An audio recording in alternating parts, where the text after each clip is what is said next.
Son las 6 de la mañana, 31 minutos. El apóstol Pablo está aconsejando a su discípulo, un ministro, un pastor llamado Timoteo. Eso aparece en 1 Timoteo capítulo 4, versículos 6 y 7. Él le dice estas palabras: si esto enseña a los hermanos, será buen ministro de Jesucristo, nutrido con la palabra de la fe y de la buena doctrina que has seguido. Desecha las fábulas profanas y de viejas, ejercítate para la piedad. Buenos días, le habla el pastor Ederson Tiapas desde Radio en Oración. Tema de hoy: serás un buen ministro.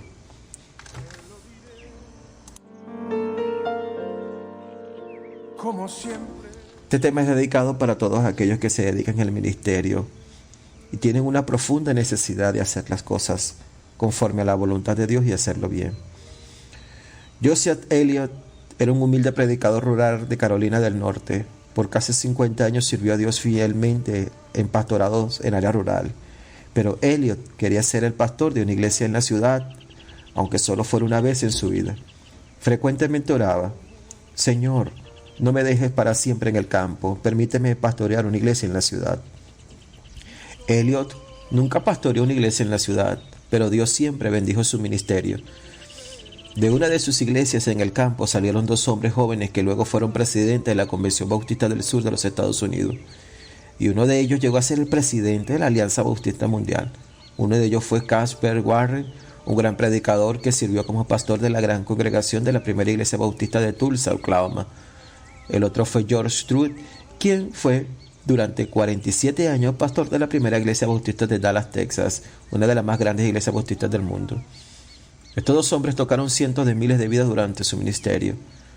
Parece que Josiah Elliott tuvo un ministerio más fructífero en iglesias rurales que lo que quizás jamás habría tenido en la ciudad. Por eso, querido consiervo, amigo, pastor, ministro, qué bueno es solo hacer lo que Dios quiere que hagamos. ¿Será un buen ministro?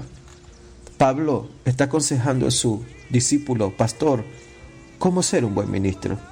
La piedad es imprescindible para ser un buen ministro. Donald Wynne dice que una de las principales razones de la falta de piedad es la falta de oración. Leonard Ravenhill dijo una vez: hermanos, otra vez de rodillas recuperar la piedad apostólica y el poder apostólico. Basta de sermones inicuos y sin vida. El apóstol Pablo le da unos consejos clave a su discípulo, pastor Timoteo. Si tú enseñas a los hermanos, serás un buen ministro, nutrido con las palabras de la fe y de las buenas doctrinas que has seguido.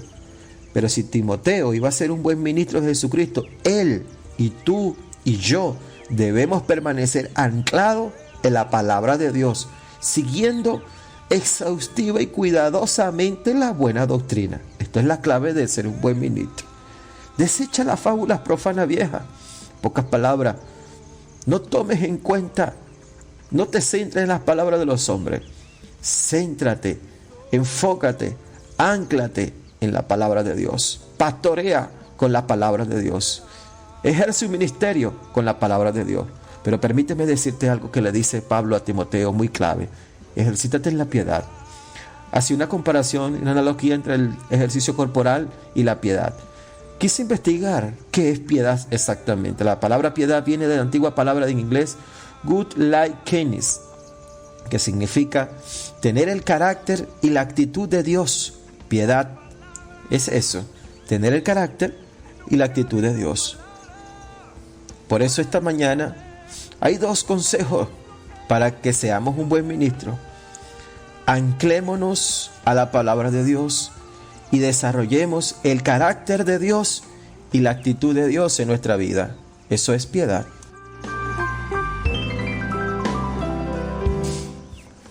No prestes atención a mitos y a genealogía interminable, lo que da lugar a discusiones inútiles, en vez de hacer avanzar el plan de Dios que es por fe. Así, Timoteo, yo te encargo ahora, hazlo y serás un buen ministro. Son las 6 de la mañana, 36 minutos.